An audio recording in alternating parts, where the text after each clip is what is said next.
Here are 10 Forex trading tips and tricks that will instantly put you in the top 1% of traders. In this video, I'm going to give you my 10 favorite Forex trading tips and tricks. And just to give you an idea, if you just implement number 4, it'll literally increase your odds statistically of becoming a profitable Forex trader by 3 times. And all of the stuff that I'm going to be talking about is actually backed by data. I'm going to go in and I'm going to show you some of the statistics behind the most successful prop firm traders and what makes the difference between a successful trader and an unsuccessful trader.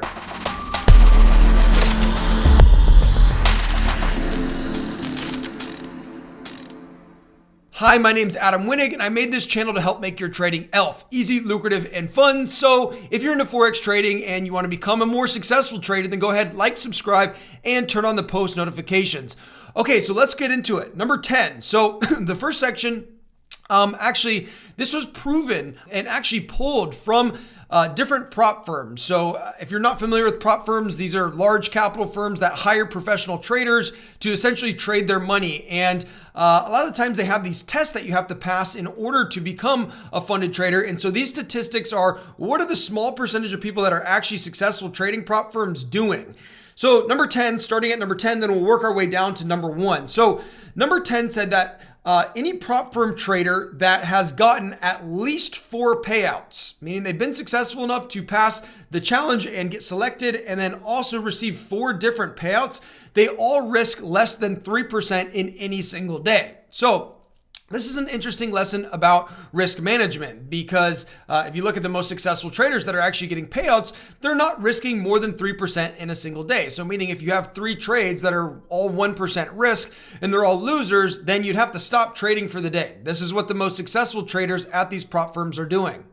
Number 9 was also an interesting insight from these prop firms that said that the most profitable traders are actually in the market for less than 4 hours per day. And this is kind of an interesting insight, especially to some of you guys that are subscribed to the swing trading philosophy. I personally am not a big believer, especially in the Forex market, on swing trading because, I think that the advantage that retail traders or smaller participants have is we're able to get in and out of the market a lot quicker and kind of ride the trends that the kind of bigger money is already creating. So this was interesting that they're in the market for less than 4 hours per day. Number 8, also from prop firms, they were basically saying that the most profitable traders actually do not hold their trades overnight, which was an interesting insight. Number 7, traders lose their accounts within 3 weeks of a record payout due to excessive risk. So what does this mean? This means that somebody's trading and they get a record payout. Well, a lot of the times people get this record payout and then they start to get greedy. And the statistics showed that 100% of traders that had a record payout lost their account within 3 weeks due to excessive risk. So this can also be whether you're trading a prop firm or you're just trading your own personal funds. Hey, if you start going on a winning streak and you're feeling really, really good about your trading, don't go ahead and increase your risk because of your past performance, because you could just go into a losing streak here very quickly and you could end up losing all of those gains that you've just recently made. Okay, number 6 is to not use overbought and oversold indicators. And I know that some of you guys may freak out because maybe your entire trading strategy is reliant on overbought and oversold indicators, but there's a couple problems with this. So you may slap on an RSI or a stochastic or something like this, that tells you when something is overbought and oversold. Now, the problem with these overbought and oversold indicators is that this is where these are very, very popular indicators that lots and lots of people are using. And the smart money knows this and they take advantage of this. The other big problem with overbought and oversold indicators, it forces you into this habit of trying to catch the tops and trying to catch the bottoms, which is a really dangerous way to trade because if you're constantly trying to catch the tops and constantly trying to catch the bottoms, the problem is if you think the market has hit a peak, and it's overbought, for example, like up here, and you think it's hit a peak, well, you don't know how long this trend can continue to play out, right? A lot of the times when you think that, the market is overbought, then you think that this is a top, but you actually don't know how long these trends can play out. And a lot of times the trends can keep continuing and just blow retail traders out of their stop losses time and time again. We see it happening. Number 5 is a simple one that you've probably heard many times, but it's to trade with the trend. as you've probably heard, the trend is your friend. And again, a lot of people, they trade against the trend because they do use these overbought and oversold indicators, which is never a good idea. It's always better to trade with the trend. Even though you may have a lower win rate, you're generally going to have a much more favorable risk to reward ratio actually trading with the trend rather than trying to catch tops or bottoms or trying to catch reversals. Number 4 is to use at least a 1-to-1 risk to reward ratio. You may have heard me talk about this before, but this is data we pulled from 43 million different retail traders.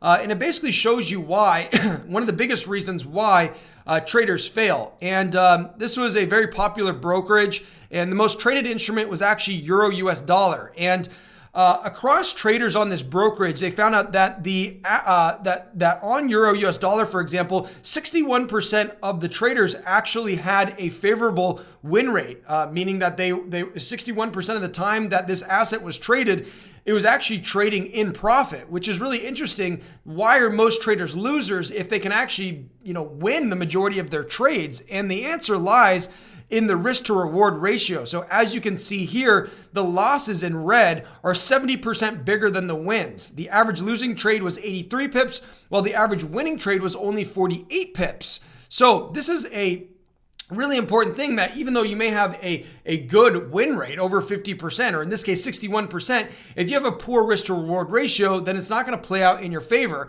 And this statistics show us that our data shows us that 53% of all accounts that operated on at least a 1-to-1 risk to reward ratio actually end up turning a net profit in a 12-month sample period. And those who operated under a 1-to-1 risk to reward ratio, only 17%. Okay, if you have under a 1-to-1 ratio, chances are only 17% will actually be profitable. So all this being said, you're 3 times more profitable to be a successful trader if you merely use just a 1-to-1 risk to reward ratio. Number 3 is to make a plan and stick to it. Okay, a lot of traders, especially new traders, they don't have a set out plan that's in writing, meaning that they don't have a clear criteria for when they're going to enter the trade, a clear criteria of when they're going to exit the trade, and they don't also have a risk management system saying that, hey, I'm going to risk X amount of pips, or I'm going to risk X amount of dollars, or I'm going to risk X% per trade. So the key here is to actually make a plan, write it down, and then execute that plan just like a robot would execute that plan. Number 2 is very important. Once you've gone ahead and made your plan, is to back test your trading strategy. This is incredibly important because not only are you going to be able to practice, hey, when does this type of setup actually happen and when do I actually get out, but you're also going to be able to emotionally understand the system a little bit better. You're going to be able to verify if this trading strategy actually works, and also you're going to know how to trade it through winning and losing periods. As we know, that trading strategies will go through winning periods and they will go through losing periods. And so back testing the strategy is really, really important. So that way you're not giving up, or you're not giving up during a losing period if you've back tested it far enough, because you know that the system can go through these winning and these losing periods. And the last tip, number 1, is that if you get emotional, then you're trading too much size. I know that trading can be a very emotional thing, especially when you're trading with your own live funds, and especially if you're losing your own live funds, then yes, trading can be very emotional. And from what I've learned over the past years was just an experience. Whenever I was too emotional about what was happening in my trades, I found out that the case was that I was trading with too much size. So there's benefit in being able to sleep well at night, right? And your trading strategy should allow you to sleep well at night. You shouldn't be putting on a trade and thinking about it, in your sleep, or dreaming about your trade, or waking up and the first thing you do is looking at the trade. If this is the case, then you're likely too emotionally involved in the trade. And also on top of that, your sizing is probably too big. Hey, if this video is helpful, then feel free to check out some of the other really helpful videos that we've put on our channel here to help make your trading easy, lucrative, and fun.